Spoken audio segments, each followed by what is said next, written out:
Under a spreading chestnut tree, the village smithy stands.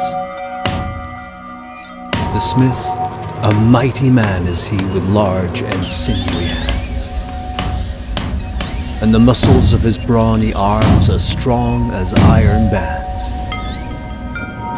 You can hear him swing his heavy sledge with measured beat and slow, like a sexton ringing the village bell when the evening sun is low.